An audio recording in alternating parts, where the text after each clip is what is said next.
Hello everyone అందరికీ welcome to YouTube channel learn with Thiru sir. ఈ వీడియోలో మోడర్న్ హిస్టరీ ఎంసీక్యూస్ పార్ట్ 7 చూద్దాము. Coming to the 91st question.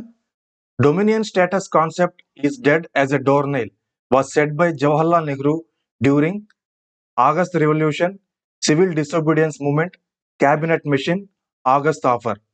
ఈ statement Jawaharlal Nehru ఏ టైంలో ప్రస్తావించారు? The right answer is August offer. Coming to the smart learning corner, Jawaharlal Nehru termed dominion status concept is dead as a doornail while rejecting August offer 1940. British ప్రభుత్వం ప్రవేశపెట్టినటువంటి ఈ August offer ని Indian National Congress reject చేశారు. Right, ఈ August offer reject చేస్తూ జవహర్లాల్ నెహ్రూ ఈ statement ఇచ్చారు.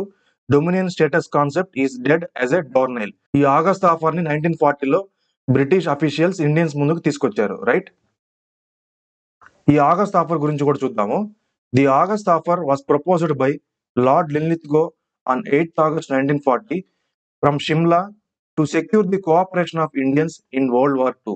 It was rejected by INC. INC means Indian National Congress on 21st August 1940 in a meeting at Wardha, Maharashtra. Maulana Abul Kalam Azad was the Indian National Congress president when August offer was proposed. Winston Churchill was the Prime Minister of England at that time. Right? ఈ August offer అనేది lord Linlithgow అప్పటి viceroy of India 8th August 1940 సిమ్లాలో ప్రవేశపెట్టారు. Why? Because world war 2లో British కి support గా Indians cooperate చేయాలి అనే ఉద్దేశంతో ఈ ప్రపోజల్ ని ప్రవేశపెట్టారు. రైట్, దీన్ని ఇండియన్ నేషనల్ కాంగ్రెస్ మహారాష్ట్రలోని వర్ధా మీటింగ్ లో రిజెక్ట్ చేశారు ఆన్ 21st August 1940. ఈ ఆగస్ట్ ఆఫర్ ప్రవేశపెట్టినప్పుడు ఇండియన్ నేషనల్ కాంగ్రెస్ కి ప్రెసిడెంట్ గా మౌలానా అబుల్ కలాం ఆజాద్ ఉన్నారు. Right, and prime minister of England గా విన్స్టన్ చర్చిల్ ఉన్నారు. రిమైనింగ్ ఆప్షన్స్ గురించి కూడా చూద్దాము. The civil disobedience movement was launched by Mahatma Gandhi from March 12, 1930 to April 6, 1930. The movement began with the Dandi march which started on March 12, 1930. The movement was a protest against the Simon Commission. It was also a response to the British government's lack of response to Gandhi's 11 demands. ఈ civil disobedience movement launch చేసిన వ్యక్తి మహాత్మా గాంధీ. ఇది March 12, 1930 నుంచి April 6, 1930 వరకు జరిగింది. ఈ movement అనేది salt సత్యాగ్రహ means దాండి March అని కూడా అంటారు. దీంతో ఈ మూవ్మెంట్ అనేది స్టార్ట్ అయింది. రైట్, ఈ సివిల్ డిసోబీడియన్స్ మూవ్మెంట్ జరగడానికి ముఖ్య కారణాలు ఏంటంటే, ఒకటి సైమన్ కమిషన్. రైట్, అలాగే గాంధీజీ 11 ప్రపోజల్స్ పెట్టారు బ్రిటిష్ గవర్నమెంట్ కి, బట్ వాళ్ళు ఎటువంటి స్పందన ఇవ్వలేదు. సో ఈ కారణాల వల్ల ఈ సివిల్ డిసోబీడియన్స్ మూవ్మెంట్ అనేది ఇండియాలో లాంచ్ చేయబడింది. రైట్, క్యాబినెట్ మిషన్ గురించి కూడా చూద్దాము. The cabinet machine led by sir Prateek Lawrence came to India on 24th March 1946 to discuss the transfer of power from British government to Indian political leadership with the aim of granting independence. ఈ cabinet machine అనేది England నుంచి వచ్చింది. దీన్ని lead చేసిన వ్యక్తి ఎవరంటే sir Prateek Lawrence. Right, వీళ్ళు 24th March 1946 ఇండియాకి వచ్చారు. ఈ క్యాబినెట్ మిషన్ యొక్క ముఖ్య ఉద్దేశం ఏంటంటే, బ్రిటిష్ గవర్నమెంట్ నుంచి ఇండియా మీద పవర్స్ ని ఇండియన్ పొలిటికల్ లీడర్షిప్ కి ట్రాన్స్ఫర్ చేయడానికి, మాట్లాడడానికి, చర్చలు జరపడానికి ఈ మిషన్ అనేది లెడ్ చేయబడింది. Right, next question. Who among the following was considered as this political guru by Mahatma Gandhi? Gopal Krishna Gokhale, Dadabhai Naoroji, Acharya Narendra Dev, Feroze Shah Mehta. The right answer is Gopal Krishna Gokhale. Coming to smart learning corner, Mahatma Gandhi was deeply influenced by Gopalakrishna Gokhale and referred to him as his political guru. Gokhale was a senior leader in the Indian National Congress and founder of the Servants of the Indian Society 1905. Mahatma Gandhi Gopal Krishna Gokhale ద్వారా చాలా ప్రభావితమయ్యారు Indian independence movement లో. Right, so దానివల్ల ఏంటంటే మహాత్మా గాంధీ తన political గురువుగా గోపాలకృష్ణ గోఖలేని స్వీకరించారు. Right, Gopalakrishna Gokhale ఈయన ఒక ఇండియన్ నేషనల్ కాంగ్రెస్ లో ఒక సీనియర్ మోస్ట్ లీడర్. అలాగే ఈయన ఒక ఆర్గనైజేషన్ స్థాపించారు, that is called servants of India society. దీన్ని 1905 లో ఎస్టాబ్లిష్ చేశారు. రైట్, రిమైనింగ్ ఆప్షన్స్ గురించి కూడా చూద్దాము. Acharya Narendra Dev was a prominent socialist leader and educationist. He co-founded the Congress Socialist Party in 1934. He insisted that without social democracy, political democracy was a sham. He worked as the president of All India Kisan Sabha, established in 1936 by Sahajanand Saraswati. ఆచార్య నరేంద్ర దేవ్ ఈయన ఒక socialist leader, అలాగే educationist కూడా. ఈయన Congress socialist పార్టీకి కో-ఫౌండర్‌గా వ్యవహరించారు. ఈ Congress socialist party అనేది 1934లో found చేయబడింది. ఈయన ఒక స్టేట్మెంట్ ఇచ్చారు. Without social democracy, political democracy was a Sam, right? అలాగే ఈయన ఆల్ ఇండియా కిసాన్ సభకి ప్రెసిడెంట్‌గా కూడా వర్క్ చేశారు. ఈ ఆల్ ఇండియా కిసాన్ సభ అనేది ఇండియాలోని పీజెంట్స్ అంటే ఫార్మర్స్ అంటాము. సో, ఈ ఫార్మర్స్ యూనియన్స్‌గా చెప్పబడుతుంది. దీన్ని 1936లో షాజానన్ సరస్వతి ఎస్టాబ్లిష్ చేశారు. రైట్? ఫెరోజ్ షా మెహతా గురించి కూడా చూద్దాము. Feroz Shah Mehta was an Indian lawyer from Bombay and politician who was also the president of Indian National Congress in 1890. He was known as the Lion of Bombay and Uncrowned King of Bombay. He founded the London Indian Society in 1865 and Central Bank of India in 1911. He was also the founder of the Bombay Chronicle, an English newspaper published from Bombay in 1910. Feroz Shah Mehta ఈయన ఒక Indian lawyer and politician కూడా. He was from Bombay. ఈయన Indian National Congress కి 1890లో president కూడా work చేశారు. ఈయన్నే the lion of Bombay and uncrowned king of Bombay అని కూడా అంటారు. రైట్? ఈయన లండన్ ఇండియన్ సొసైటీని 1865లో ఎస్టాబ్లిష్ చేశారు. అలాగే సెంట్రల్ బ్యాంక్ ఆఫ్ ఇండియాని 1911లో ఎస్టాబ్లిష్ చేశారు. ఈయన ఒక ఇంగ్లీష్ న్యూస్ పేపర్ ని కూడా ఫౌండ్ చేశారు. That is called the Bombay Chronicle. ఇది బాంబే నుంచి 1910లో పబ్లిష్ చేయడం స్టార్ట్ చేశారు. Right? Moving on to the next question. Who spoke at the stroke of midnight when the world sleeps, India awakes to life and freedom? Madan Lal Dhingra, Jawaharlal Nehru, CF Andrews, Chittaranjan Das. The right answer is Jawaharlal Nehru. Coming to the smart learning corner, Jawaharlal Nehru, India's first Prime Minister, said, at the stroke of midnight, when the world sleeps, India awakes to life and freedom, in his Tryst with Destiny speech given on August 14, 1947, to the Constituent Assembly of India, New Delhi, on the eve of India's independence.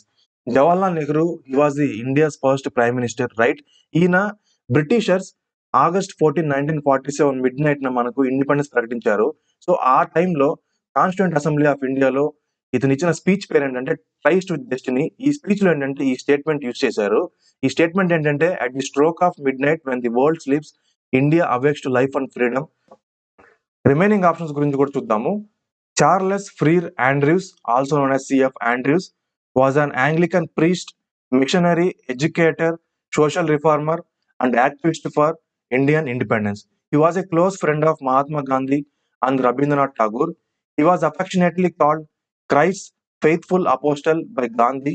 Gandhi gave the title Dinabandhu to him for his contributions in the Indian freedom struggle, which means friend of the poor.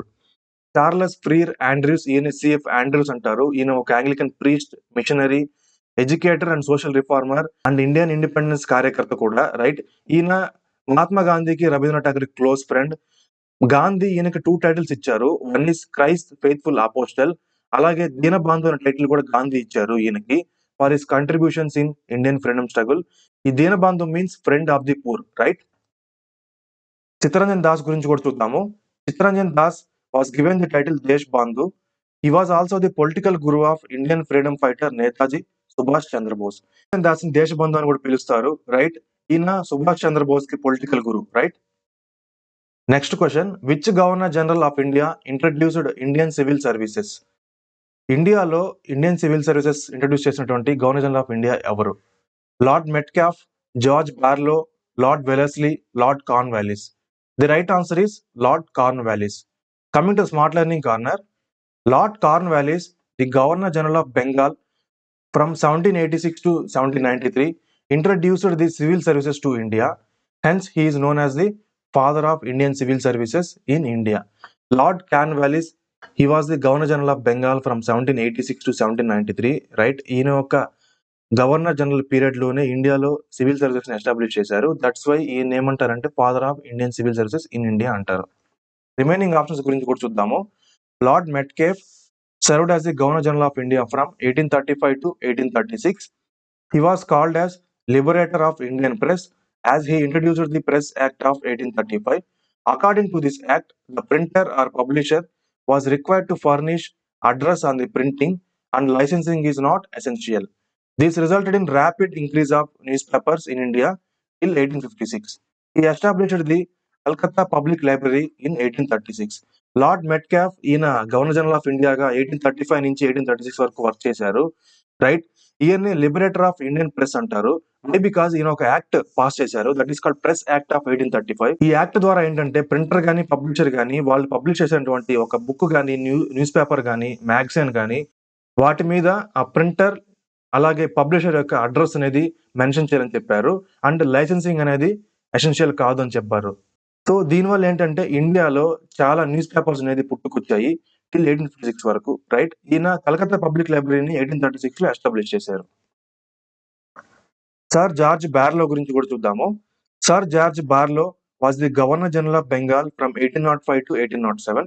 The Vellore mutiny of 1806 took place during his time due to orders pertaining dress code issued by Sir John Cradock, the commander-in-chief of Madras Army, prohibiting soldiers from wearing religious marks on their foreheads, shave off their beards, and need to wear round hats. Sir George బార్లో ఈయన governor general of Bengal గా 1805 నుంచి 1807 work చేశారు. ఈయన tenure లో ఒక ముఖ్యమైన mutiny జరిగింది. రైట్.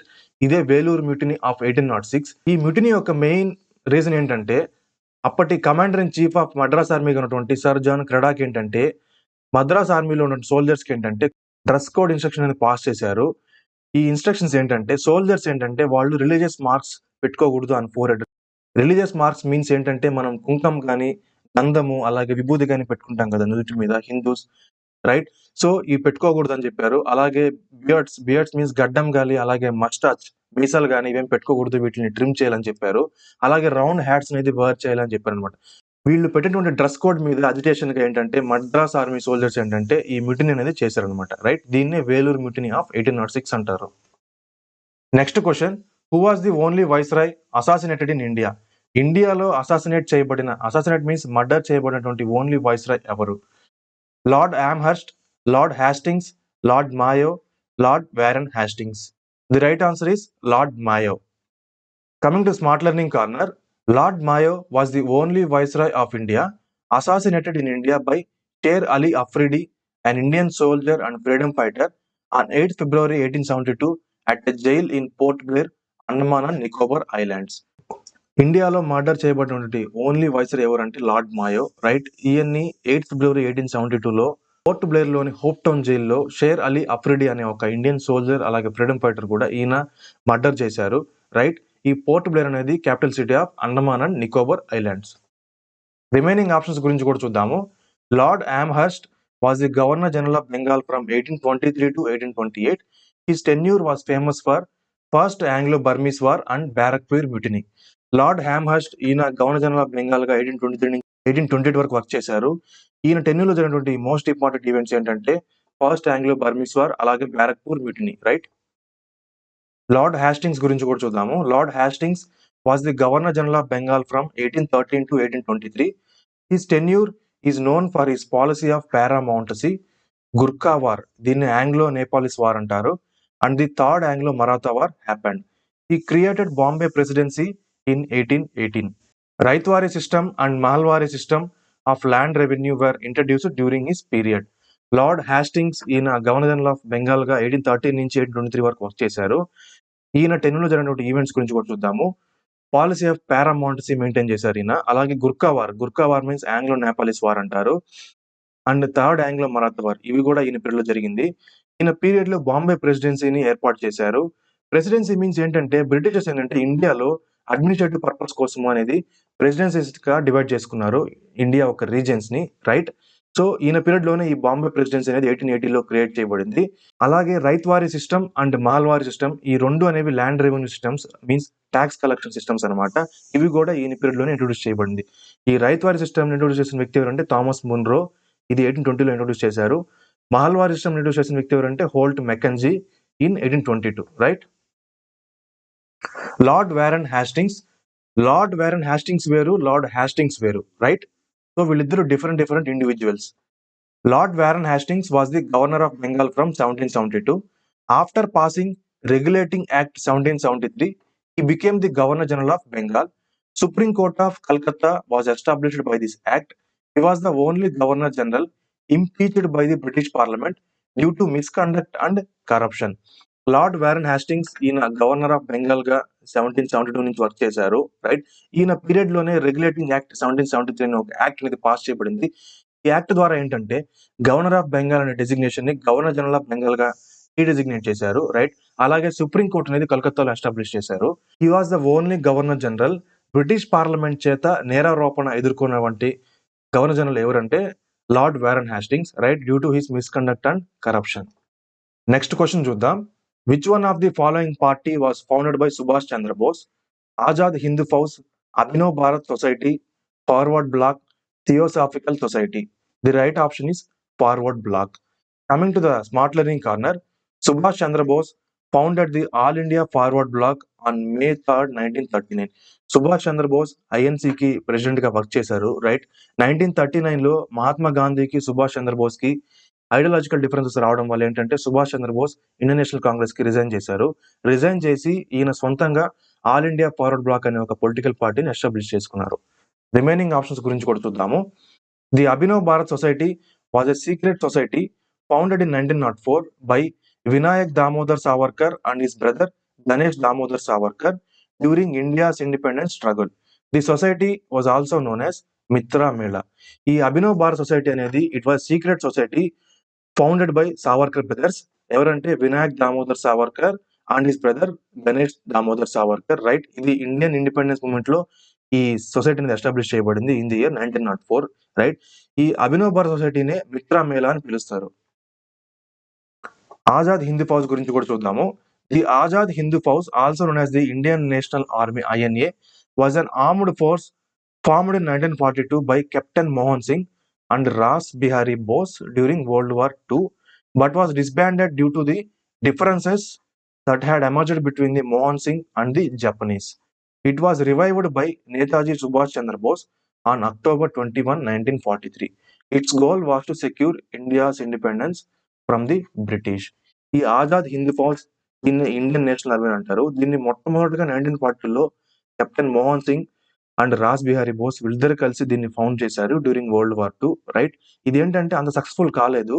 వై? బికాస్ వీళ్ళకి అలాగే జపనీస్, ఇది యాక్చువల్లీ జపనీస్ ఆర్మీ యొక్క జపనీస్ గవర్నమెంట్ యొక్క హెల్ప్ తో దీన్ని ఎస్టాబ్లిష్ చేశారు. కెప్టెన్ మోహన్ సింగ్ అలాగే జపనీస్ వీళ్ళ యొక్క మధ్య విభేదాలు రావడం వల్ల ఏంటంటే ఇది డిస్బాండ్ అయిపోయింది, రైట్. దీన్ని తర్వాత నేతాజీ సుభాష్ చంద్రబోస్ లీడ్ లోకి తీసుకున్నారు ఫ్రమ్ October 21, 1943, రైట్. ఈ ఆజాద్ హింద్ ఫౌజ్ యొక్క మెయిన్ ఏమిటంటే ఇండియాకి ఇండిపెండెన్స్ తీసుకురావాలి from British, right. Theosophical society గురించి కూడా చూద్దాము. The theosophical society was established in India in 1882 by madam HP Blavatsky and Colonel Henry Olcott in Adyar near Madras. It was first founded in New York in 1875 by them.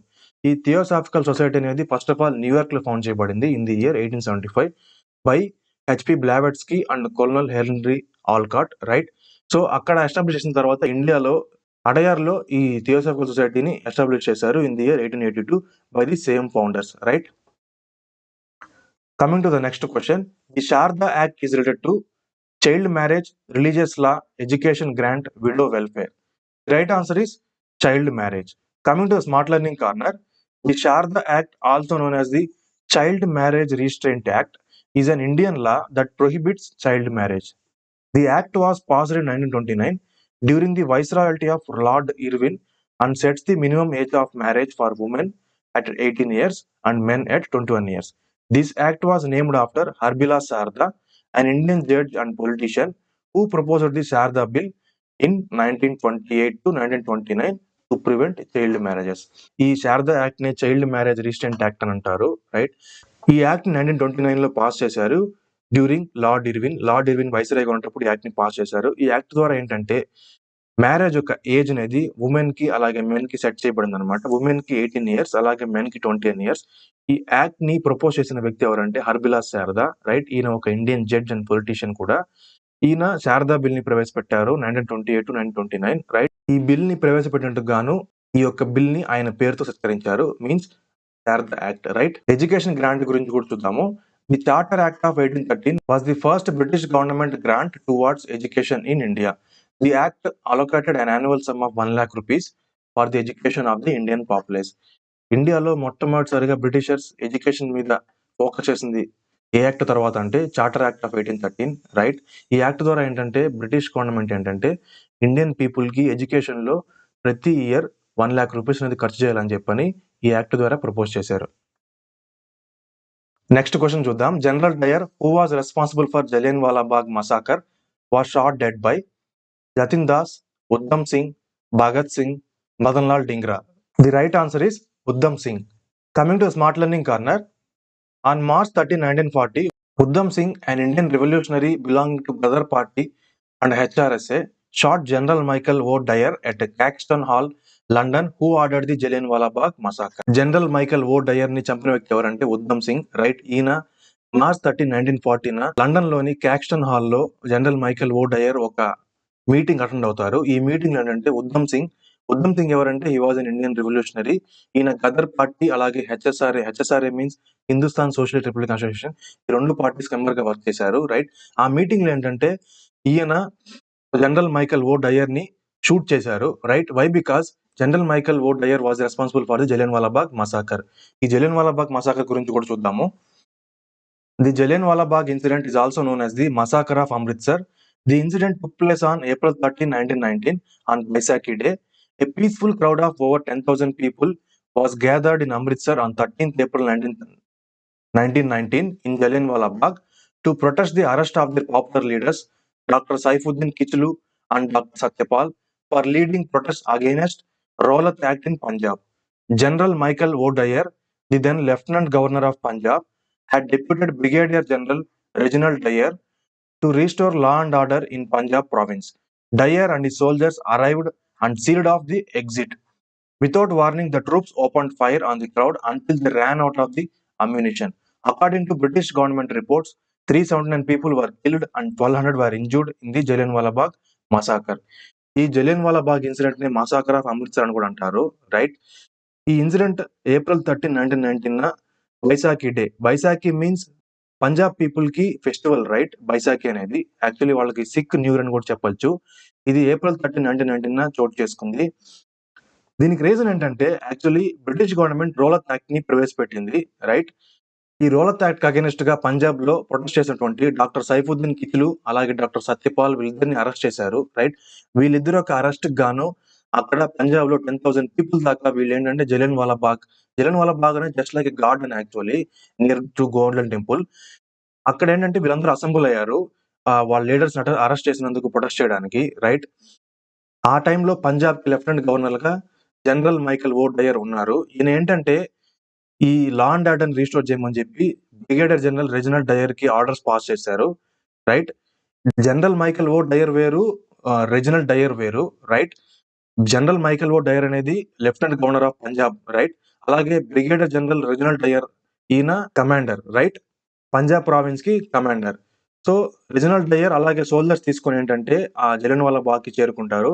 అక్కడ వీళ్ళు arrive అయిన తర్వాత అక్కడున్న exit ని close చేస్తారు, wanted గా close చేసేసి ఎటువంటి వార్నింగ్ ఇవ్వకుండా అక్కడ పీస్ఫుల్ గా ప్రొటెస్ట్ చేసినటువంటి దాదాపు 10,000 మంది మీద ఏంటంటే వీళ్ళు ఫైరింగ్ అనేది స్టార్ట్ చేస్తారనమాట. ఈ ఫైరింగ్ ఎప్పటి వరకు స్టార్ట్ చేసిందంటే వాళ్ళ దగ్గర ఉన్న బుల్లెట్స్ అన్ని కంప్లీట్ గా అయిపోయేంత వరకు వీళ్ళు ఫైర్ చేస్తూనే ఉన్నారు, రైట్. సో దీన్ని బట్టి ఇది ఎంత అమానుషంగా జరిగిందో మనం ఊహించుకోవచ్చు. బ్రిటిష్ గవర్నమెంట్ రిపోర్ట్స్ ప్రకారం ఏంటంటే దాదాపు 379 పీపుల్ డెత్ అయ్యారు, అలాగే 1,200 పీపుల్ ఇంజూర్ అయ్యారు అని చెప్పబడింది. బట్ యాక్చువల్ గా ఏంటంటే దాదాపు 2,000 పీపుల్ వరకు డెత్ అయిపోయారు అండ్ దాదాపు 3,000 to 5,000 పీపుల్ వరకు ఇంజురీకి గురయ్యారు, రైట్. జతీంద్రనాథ్ దాస్ గురించి కూడా చూద్దాము. Jatindranath Das, also known as Jatin Das, was an Indian independence activist and member of HSRA. On June 14, 1929, the British arrested Das in connection with the Lahore conspiracy case. He died in Lahore Central Jail on 13 September 1929 after a 63-day hunger strike to protest the terrible conditions of the Indian prisoners. Jatindranath Das, ఈయన జతిన్ దాస్ అంటారు. He was an Indian independence activist means కార్యకర్త, అలాగే ఈయన HSRA Hindustan socialist republic association కి member కూడా. ఈయన్ని Lahore conspiracy కేసులో arrest చేశారు Britishers on June 14, 1929, right. Arrest చేసి ఈయన లాహోర్ సెంట్రల్ జైలుకి పంపించారు. ఈయన 13th September 1929 ఆ లాహోర్ సెంట్రల్ జైల్లో ఒక ప్రొటెస్ట్ దిగారు, హంగర్ స్ట్రైక్ దిగారు, రైట్. ఈయన దాదాపు 63 days హంగర్ స్ట్రైక్ చేసి చనిపోయారు. ఈ హంగర్ స్ట్రైక్ యొక్క ముఖ్య ఉద్దేశం ఏంటంటే ఆ జైల్లో ఇండియన్ ప్రిజనర్స్ యొక్క పరిస్థితులను చూసి ఈయన స్ట్రైక్‌కి స్టార్ట్ చేశారు. రైట్. వై? బికాస్ ఏంటంటే వాళ్ళకి ఫుడ్ అనేది సరిగ్గా ఇవ్వరు. అక్కడ లివింగ్ కండిషన్స్ కూడా సరిగ్గా ఉండేవి కాదు. లైక్ టాయిలెట్స్ కానీ, డ్రింకింగ్ వాటర్ కానీ సరిగ్గా ప్రొవైడ్ చేసేవాళ్ళు కాదు. వీళ్ళని ఒక క్రిమినల్స్‌లా చూసేవాళ్ళనమాట. ఒక క్రైమ్ చేసిన వాళ్ళలా చూసేవాళ్ళు. రైట్. సో, ఈ కండిషన్స్ మీద ప్రొటెస్ట్ చేయడం కోసం అనేది ఆయన హంగర్ స్ట్రైక్ స్టార్ట్ చేసి 63 వరకు చేసి చనిపోయారు. రైట్. నెక్స్ట్ క్వెషన్ చూద్దాం. The system of budget was introduced in India during the viceroyalty of sir John Shore, lord Canning, John Lawrence, Lord Warren Hastings. The right answer is Lord Canning. Coming to Smart Learning Corner, the budget system was introduced in India on April 7, 1860 during the Viceroyalty of Lord Canning, the first Viceroy of India, serving from 1856 to 1862. The first budget was presented by James Wilson, a British economist, on February 18, 1869. Shanmugam Chetty is known as the father of Indian budget. He was the first finance minister of India who presented the first budget of independent India on November 26, 1947. ఇండియాలో మొట్టమొదటిసారిగా budget సిస్టమ్‌ని ప్రవేశపెట్టినటువంటి viceroy ఎవరంటే lord canning. Right. ఈయన April 7న 1860న budget సిస్టమ్‌ని introduce చేశారు. Right. ఈయన serve చేసినటువంటి పీరియడ్ ఏంటంటే 1856-1862. ఈ ఫస్ట్ బడ్జెట్‌ని ప్రెజెంట్ చేసినటువంటి వ్యక్తి ఎవరంటే James Wilson. He was a British economist. దీన్ని ఫిబ్రవరి 18, 1869న ప్రవేశపెట్టారు. అలాగే ఇండియాకి ఇండిపెండెన్స్ వచ్చిన తర్వాత మొట్టమొదటి బడ్జెట్ ప్రవేశపెట్టినటువంటి ఒక వ్యక్తి ఎవరంటే Shanmukham Chetty. He was the first finance minister of India. Right. ఈయన్నే ఫాదర్ ఆఫ్ ఇండియన్ బడ్జెట్ అని కూడా పిలుస్తారు. సర్ జాన్ షోర్ గురించి కూడా చూద్దాము. Sir John Shore was the Governor General of Bengal from 1793 to 1798, who avoided war and confrontation. He followed principle of non-interference, leading 5 years of peace. Sir John Shore ఈయన governor general of బెంగాల్గా 1793 నుంచి 1798 వరకు work చేశారు. ఈయన time period ఏంటంటే ఇండియాలో ఉన్న princely states మీద దేని మీద కూడా వార్ అనేది ప్రకటించలేదు. ఈయన జస్ట్ బ్రిటిష్ ఆక్యుపై చేసుకున్నటువంటి ఏరియా వరకు మాత్రమే రూల్ చేశారు. రైట్. సో ఈయన ఫాలో అయిన ప్రిన్సిపల్ ఆఫ్ నాన్ ఇంటర్ఫరెన్స్ అంటారు. దట్స్ వై ఏంటంటే ఈయన ఉన్న 5 years పీరియడ్ లో ఇండియాలో ఎటువంటి వార్ కూడా జరగలేదన్నమాట. Right. Next question. English education was introduced in India by lord Curzon, lord Auckland, lord Dalhousie, lord Macaulay. The right answer is lord Macaulay. Coming to smart learning corner, Thomas Babington Macaulay, also known as Lord Macaulay, is the person who brought the English language and British education system to India. The English Education Act 1835, although was brought to effect by Lord William Bentinck, was based upon the advice and ideas of the Lord Macaulay. ఇండియాలో English education introduce చేసిన వ్యక్తి ఎవరంటే lord మెకాలీ. Right. ఈయనే Thomas బేబింగ్టన్ మెకాలీ అని కూడా అంటారు. Right. ఈయన వల్లనే ఇండియాలో ఇంగ్లీష్ లాంగ్వేజ్ అనేది అలాగే వెస్టర్న్ ఎడ్యుకేషన్ సిస్టమ్ అనేది ఇంట్రడ్యూస్ అయింది. ఈ ఇంగ్లీష్ ఎడ్యుకేషన్ యాక్ట్ 1835 ని పాస్ చేసిన వ్యక్తి ఎవరంటే లార్డ్ విలియం బెంటిక్. బట్ ఈ ఇంగ్లీష్ ఎడ్యుకేషన్ యాక్ట్ ని పాస్ చేయడానికి ముఖ్య కారణం ఎవరంటే లార్డ్ మెకాలీ. రైట్. ఈయన ఇచ్చినటువంటి మినిట్ ఆఫ్ ఇండియన్ ఎడ్యుకేషన్, దీన్ని మెకాలీస్ మినిట్ అని కూడా అంటారు. ఈ డ్రాఫ్ట్ వల్లనే ఈ యాక్ట్ అనేది పాస్ చేయబడింది ఇండియాలో. లార్డ్ ఆక్లాండ్ గురించి కూడా చూద్దాము. Lord Auckland was the governor general of India from 1836 to 1842. He is known for his mistakes in Afghan wars and has been called India's most disastrous Governor General. During his tenure, the famous events are the Great Game, the Treaty of Lahore, the Tripartite Treaty, right? Lord Auckland ఈయన governor general of ఇండియాగా 1836 నుంచి 1842 వరకు work చేశారు. ఈయన Afghan wars లో చేసినటువంటి mistakes గాను ఈయన్ని most disasters governor general గా చెప్తారు. ఈయన టెన్యూర్లో జరిగినటువంటి మోస్ట్ ఇంపార్టెంట్ ఈవెంట్స్ గురించి చూస్తాము. ది గ్రేట్ గేమ్, దీన్ని ఏంటంటే it was a conflict between the British empire and Russian empire for controlling central Asia begin in Afghanistan. Actually central Asia మీద కంట్రోల్ కోసము బ్రిటిష్ ఎంపైర్ అలాగే రష్యన్ ఎంపైర్స్ మధ్య జరిగిన conflicts నే గ్రేట్ గేమ్ అంటారు. ఇది ఆఫ్ఘనిస్తాన్ నుంచి స్టార్ట్ అయింది. రైట్. అలాగే ట్రీటీ ఆఫ్ లాహోర్, ఈ ట్రీటీ ఆఫ్ లాహోర్ ని ఆంగ్లో సిక్ ఫ్రెండ్షిప్ అని కూడా అంటారు. ట్రైపార్టైట్ ట్రీటీ కూడా జరిగింది. ఈ ట్రీటీ ఎవరి మధ్య జరిగిందంటే Ranjit Singh, Shah Shuja and lord Auckland. ఇది 1838 లో సైన్ చేయబడింది. Next question. Who wrote the book the causes of the Indian revolt? Syed Ahmed Khan, RC Majumdar, Karl Marx, PC Joshi. The right answer is Syed Ahmed Khan. Coming to smart learning corner, Syed Ahmed Khan wrote the causes of the Indian revolt in Urdu in 1858. He founded the newspaper the loyal మొహమ్మడన్స్ of India in 1860. Sir Syed Ahmed Khan ఈయన రాసిన book ఏంటంటే the causes of the Indian revolt. దీన్ని ఉర్దూలో రాశారు in the year 1858. ఈయన ఒక news paper ని కూడా ఫౌండ్ చేశారు. The loyal Mohammedans of India ఇది 1860లో పబ్లిష్ చేశారు. రిమైనింగ్ ఆప్షన్స్ గురించి కూడా చూద్దాము. Ramesh Chandra Majumdar was a historian and professor of Indian history.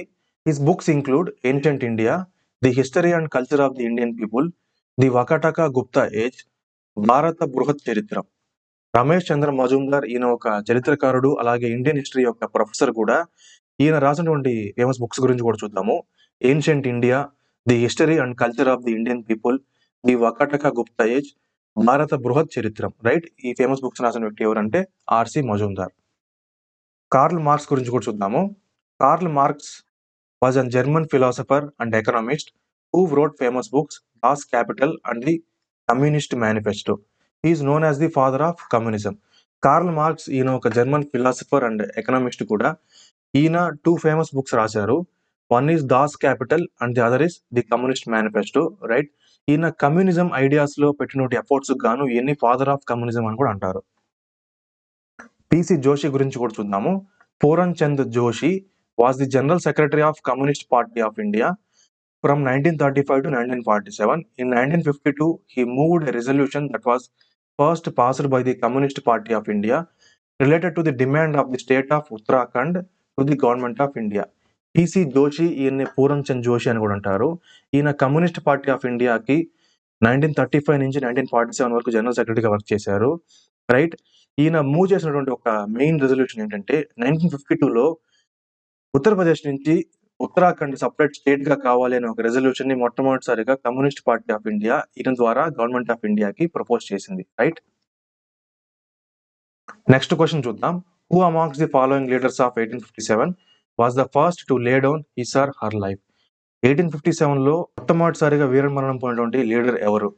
Tantia తోప్, Mangal Pandey, Rani Lakshmibai, Nana Saheb. The right answer is Mangal Pandey. Coming to the smart learning corner, Mangal Pandey was the first to lay down his life in the 1857 revolt. He was an Indian soldier in the 34th Bengal Native Infantry who played a key part in the events immediately preceding the outbreak of the revolt of 1857. He was hanged to death on 8th April 1857 for attacking British officers in Barakpur on March 29, 1857. 1857 రివల్ట్లో మొట్టమొదటిసారిగా వీరమరణం పొందినటువంటి Indian leader ఎవరంటే మంగల్ పాండే. ఈయన actually ఒక Indian soldier. ఈయన 34th Bengal native ఇన్ఫాంట్రీలో Indian soldier గా work చేశారు. రైట్, ఈయన 1857 రివోల్ట్ లో చాలా ముఖ్య పాత్ర పోషించారు. రైట్, ఈయన బ్రిటిష్ ఆఫీసర్స్ ని అటాక్ చేసినందుకు గాను ఈయన్ని బ్రిటిష్ గవర్నమెంట్ ఏంటంటే డెత్ సెంటెన్స్ ఇచ్చారు. మీన్స్ హ్యాంగ్ చేయమని చెప్పి డెత్ సెంటెన్స్ ఇచ్చారు on April 8, 1857. Right, Nana Sahib గురించి కూడా చూద్దాము. Nana Sahib led the 1857 revolt from Kanpur against the British because of the doctrine of lapse policy. Nana Sahib was the adopted son of Peshwa Bajirao II, a Maratha king, and his real name was Dondu Pant. Nana Saheb ఈయన 1857 revolt ని కాన్పూర్ నుంచి led చేశారు against British because of the doctrine of lapse policy. Right, Nana Sahib ఎవరంటే Peshwa Bajirao II adopted son. Peshwa Bajirao II he was a Maratha king. Right, Nana Sahib యొక్క birth name ఏంటంటే దోందు పంత్. తాంతియా తోప్ గురించి కూడా చూద్దాము. Tantia Tope also known as Ramachandra Panduranga, commander in chief of the Indian troops at Kanpur under the leadership of Nana Sahib, played a key role in the early stages of the rebellion. Tantia Tope ఈయన్ని రామచంద్ర పాండురంగ అంటారు. ఈయన commander in chief of the Nana Sahib. Right, ఈయన Nana Saheb commander in chief. ఈయన 1857 revolt లో ముఖ్య పాత్ర పోషించారు. రాణి Lakshmibai was born Manikarnika Tambe, led the 1857 revolt from Jhansi, who was a brave ruler of the princely kingdom of Jhansi, which is now located in the Jhansi district of Uttar Pradesh. He was declared the ruler of Jhansi after the death of her husband Gangadhar Rao, the Maharaja of Jhansi. రాణి లక్ష్మీబాయి ఈమె యొక్క birth name ఏంటంటే మణికర్ణిక తాంబే. ఈమె యొక్క Nick name ఏంటంటే మను. ఈమె ఝాన్సీ నుంచి 1857 revolt ని lead చేశారు. రైట్, ఈ ఝాన్సీ అనేది ప్రెసెంట్ డేలో ఉత్తరప్రదేశ్ లో ఉంది. యాక్చువల్లీ ఝాన్సీకి మహారాజా గంగాధర్ రావు ఉండేవారు. గంగాధర్ రావు ఒక డెత్ తర్వాత ఝాన్సీకి రూలర్ గా రాణి లక్ష్మీబాయిని ప్రకటించారు. రైట్, దీని ఏంటంటే బ్రిటిషర్స్ ఒప్పుకోకుండా ఉండేసరికి ఈమె ఏంటంటే 1857 రివోల్ట్ లో పాల్గొన్నారు against British. Match the following. ఇక్కడ లీడర్స్ ఆఫ్ ది 1857 రివోల్ట్ ఇచ్చారు. ఇక్కడేమో బ్రిటిష్ రెసిస్టెన్స్, మీన్స్ వాళ్ళకి అపోజిషన్ గా వ్యవహరించిన బ్రిటిష్ ఆర్మీ జనరల్స్ ఎవరు అనేది ఇక్కడ ఇచ్చినారు. Bahadur Shah, Nana Sahib, Kunwar Singh, Rani Lakshmibai. On the other side sir Hugh Grose, William Taylor, Colin Campbell, John Nicholson. ఇక్కడ ఇచ్చినటువంటి ఆప్షన్స్ లో ఏది right option? The right option is option 2. Bahadur Shah Zafar కి అపోజిషన్ గా లెడ్ చేసినటువంటి బ్రిటిష్ ఆర్మీ జనరల్ ఎవరంటే జాన్ నికోల్సన్. నానా సాహెబ్ కి అపోజిషన్ గా వచ్చిన వ్యక్తి ఎవరంటే కోలిన్ క్యాంపబెల్. కున్వర్ సింగ్ కి అపోజిషన్ గా బ్రిటిష్ ఆర్మీ జనరల్ ఎవరంటే విలియం టేలర్. అలాగే రాణి లక్ష్మీబాయికి అపోజిషన్ గా వ్యవహరించిన వ్యక్తి ఎవరంటే British general sir Hugh Grose. Next question చూద్దాం. Who among the following was the editor of the first daily English newspaper Indian Mirror in India? MN Roy, Keshab Chandrasen, Aurobindo Ghosh, Madan Lal Dhingra. The right answer is Keshab Chandrasen. Coming to Smart Learning Corner, the Indian Mirror was a newspaper published in English that first appeared in 1862. It was founded by Manmohan Ghosh and Debendranath Tagore in 1861 as a fortnightly publication. In 1863, Narendranath Sen became the editor and sole proprietor in 1870. In 1876, Keshab Chandra Sen became the editor and sole proprietor of the Indian Mirror and converted it into a daily publication. ఈ Indian mirror అనేది it was the first daily English news paper in India, right? దీన్ని మొట్టమొదటిసారిగా దీన్ని found చేసిన వ్యక్తులు ఎవరంటే Manmohan Ghosh and Devendranath Tagore. వీళ్ళు 1861లో దీన్ని ఫౌండ్ చేశారు అండ్ 1862 దీన్ని పబ్లిష్ చేశారు. ఇది ఒక fort nightly publication. Fort nightly publication means 15 days ఒకసారి ఇది పబ్లిష్ అవుతుంది. తర్వాత 1863లో ఏంటంటే నరేంద్రనాథ్ సేన్ దీనికి ఎడిటర్ గా వర్క్ చేస్తూ 1872లో దీన్ని టేక్ ఓవర్ చేసుకున్నారు. అండ్ 1876లో కేశబ్ చంద్రసేన్ దీన్ని పర్చేస్ చేసి దీన్ని కేటర్ గా వర్క్ చేశారు. వర్క్ చేస్తూ ఈయన ఏంటంటే ఈ fort nightly publication means 15 days once గా పబ్లిష్ అయ్యే న్యూస్ పేపర్ ని డైలీ న్యూస్ పేపర్ గా దీన్ని చేంజ్ చేశారు. మనబేంద్రనాథ్ రాయ్, ఈయన గురించి కూడా చూద్దాము. Manabendranath Roy, also known as MN Roy, was the founder of the Mexican Communist Party in 1919 and the Communist Party of India in Tashkent in 1920. In 1925, the Communist Party of India (CPI) was formed in India by M.N. Roy. His famous books include The Future of the Indian Politics and Revolution and Counter-Revolution of China in 1930. మనబేంద్రనాథ్ Roy, ఈయన్ని MN Roy అంటారు, right? ఈయన Mexican communist పార్టీని మెక్సికోలో 1919లో establish చేశారు. అలాగే communist party of ఇండియాని Tashkent లో 1920లో establish చేశారు. Tashkent అనేది it was the capital city of Uzbekistan. Uzbekistan is a country, right? అలాగే మన ఇండియాలో 1925లో కమ్యూనిస్ట్ పార్టీ ఆఫ్ ఇండియాని ఫామ్ చేశారు. ఇది కూడా ఎంఎన్ రాయ్ ద్వారానే ఫామ్ చేయబడింది. ఈయన రాసినటువంటి ఫేమస్ బుక్స్ ఏంటంటే the future of Indian politics 1926లో పబ్లిష్ చేశారు. Revolution and counter revolution China 1930లో పబ్లిష్ చేశారు. మదన్ లాల్ డింగ్రా గురించి కూడా చూద్దాము. Madan Lal Dhingra was an Indian revolutionary and a pro independence activist who assassinated British official William Hutt Curzon Wiley in 1909 in London. Curzon Wiley was the head of the secret police who targeted freedom fighters in London. He was hanged to death on August 17, 1909 and is the first Indian freedom fighter to be executed on British soil. Madan Lal Dhingra ఈయన ఒక Indian revolutionary means విప్లవకారుడు, అలాగే independence activist, right? ఈయన London లో చదువుకునేటప్పుడు ఏంటంటే British official అయినటువంటి William Hutt Curzon Wyllie అని మర్డర్ చేశారు ఇన్ లండన్, రైట్? ఈ కర్జన్ విల్లీ అనే వ్యక్తి ఏంటంటే బ్రిటిష్ ఒక సీక్రెట్ పోలీస్ గ్రూప్ కి హెడ్ గా వ్యవహరించారు. ఈ సీక్రెట్ పోలీస్ వ్యవస్థ ఏంటంటే లండన్ లో ఉండే ఇండియన్ ఫ్రీడమ్ ఫైటర్స్ ని వెతికి వాళ్ళని చంపాలనే గ్రూప్ ని ఎస్టాబ్లిష్ చేశారు, రైట్? ఈ కర్జన్ విల్లే మన ఇండియన్ ఫ్రీడమ్ ఫైటర్స్ లండన్ లో చాలా మందిని చంపినందుకు గాను రివెంజ్ గా మదన్ లాల్ డింగ్రా ఏంటంటే ఈయన్ని మర్డర్ చేశారు, రైట్? సో ఈయన మర్డర్ చేసినందుకు గాను ఈయన్ని బ్రిటిష్ ప్రభుత్వం ఉరివేశారు. ఈయన first Indian freedom fighter. England లో హ్యాంగ్ చేసినటువంటి మొట్టమొదటి ఫైటర్ అంటే Madan Lal Dhingra. Coming to the last question of this part, consider the following about Ilbert bill controversy. Statement A, Ilbert bill was officially known as criminal procedure amendment bill of 1883. Statement B, it was drafted by sir Courtney Ilbert and introduced by Lord Ripon in 1883. Statement C, its main objective was to grant India's district magistrate and session judges the right to try Europeans and British offenders in criminal cases. Which of the following statements given above is or incorrect? Options only C, only A, both B and C, none of these. The right answer is option 4, none of these. ఈ Ilbert bill controversy గురించి కూడా చూద్దాము. ఈ Ilbert bill అనేది దీన్ని criminal procedure amendment bill of 1883 అని కూడా అంటారు, రైట్? ఇది డ్రాఫ్ట్ చేసిన వ్యక్తి ఎవరంటే sir Courtney Ilbert and lord Ripon వైస్రాయ్గా ఉన్నప్పుడు దీన్ని ఇంట్రడ్యూస్ చేశారు. ఈ ఇల్బర్ట్ బిల్ యొక్క ముఖ్య ఉద్దేశం ఏంటంటే to grant India's district magistrates and session judges the right to try Europeans and British offenders in criminal cases. ఈ బిల్ యొక్క ముఖ్య ఉద్దేశం ఏంటంటే ఇండియన్ డిస్ట్రిక్ట్ మేజిస్ట్రేట్స్ కి అలాగే జడ్జెస్ కి యూరోపియన్స్ అలాగే బ్రిటిషర్స్ కేసెస్ కి జడ్జిమెంట్ ఇచ్చే అధికారాన్ని ప్రొవైడ్ చేశారనమాట ఈ బిల్ ద్వారా, రైట్. సో ఇక్కడ క్వశ్చన్ ఏం అడిగారంటే ఇక్కడ ఇచ్చినటువంటి స్టేట్మెంట్స్ లో ఏది ఇన్కరెక్ట్ అని అడిగారు. ఇక్కడ ఇచ్చినటువంటి స్టేట్మెంట్స్ ఏది కూడా ఇన్కరెక్ట్ కాదు. So this is the end of this part. So ఈ వీడియోకి పెట్టిన ఎఫర్ట్స్ అలాగే ఈ వీడియో కానీ మీకు నచ్చినట్లయితే ఈ వీడియోని తప్పకుండా లైక్ చేసి మీ ఫ్రెండ్స్ కి షేర్ చేయండి. అండ్ ఇలాగే మరింత కంటెంట్ కోసం మన learn with Thiru sir YouTube ఛానల్ని సబ్స్క్రైబ్ చేయండి. పక్కనే ఉన్న బెల్ ఐకాన్ ట్యాప్ చేసి ఆల్ మీద సెట్ చేసుకోండి. సో దట్ మన ఛానల్ నుంచి వచ్చే ప్రతి వీడియో మీకు నోటిఫికేషన్ రూపంలో మిస్ కాకుండా వస్తుంది. And thank you. Have a good day. So we will meet in the next video. Until then, take care. Bye bye. Jai Hind.